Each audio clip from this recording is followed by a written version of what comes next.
So I'm really excited about having this in a video format, and I think it's really going to get us to share the message and share the report, because oftentimes these reports sit on the shelf or sit on a hard drive, and folks will read it and they get excited about it, but then they forget. And I think the video provides an opportunity to continue the conversation and to really reach potentially an audience who may have not picked up the report. What I'm hoping is that it'll actually be a tool used in the community to generate discussion, maybe some debate. Maybe people don't necessarily agree with what we found, or maybe it does really resonate with the experiences. And I think that having this video format allows people to be able to engage that way, in a way that I mean, it's very common among academics and maybe in policy circles to read reports and engage that way. But I think that it's a kind of a unique opportunity to engage people who wouldn't otherwise have a say in many ways. Yeah, like I said, I've been doing this work for a while now, and this is the first time that anything I've actually worked on is being translated into a visual form.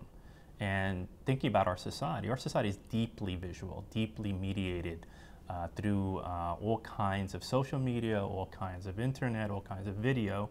And I think that is the vernacular, that is the common language of ordinary people in this country. They watch a lot of stuff in all kinds of platforms. And it seems to me that this is a culturally appropriate way of translating scientific data into a more popular form. I think sometimes as academics we have a prejudice against this stuff. We think it's not nice, or it's not clean, it's not scientific, but actually it's something that we need to do more. We need to take our data and translate it into the cultural form of the given society we live in, which is media, right?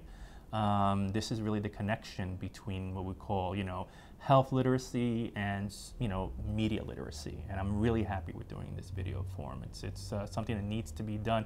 And also we need to think about our own methods. Like maybe, we need to incorporate more visual elements, more elements that can be put on YouTube. So are the concerns of our research, maybe not the conclusions, but the problems that we're presenting can be circulated in a much wider venue than simply, as you say, the file cabinet, the dusty, shelf. I think this is a much more appropriate way. And I was just talking to somebody about what if we had this video sort of before we did the research project and had focus groups where we actually used this video as a basis of, well, what did you guys think about that video? I think it could be a great tool, as you say, Diana, for community reflection and commentary, on the work that we've done. And that, for me, is not only appropriate culturally, it's also a new form of accountability, very accessible to people. And it's often, and this has been my experience as a researcher, that we are privileged enough to have access to the stories that people tell us and to the information that materializes into papers that get published, and that's our currency.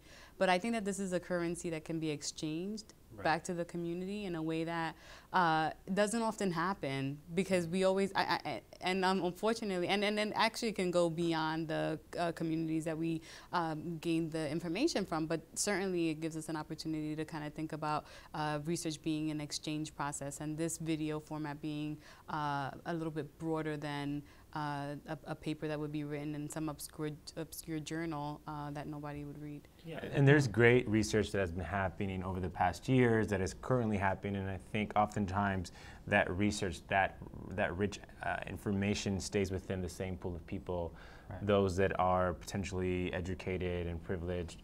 And so I think a video format really allows for a further dissemination and further kind of engagement of our community to continue these dialogues and to challenge some of the findings, like you mentioned, Diana, that there may be some discussions that need to occur to address, well, I don't know if I agree with that, and then challenge, and then further the research agenda and make sure that we have these additional projects and have these additional conversations to really make sure that, again, we're addressing the epidemic and that we're reaching our community in a way that really is thoughtful and that is proactive and engaging.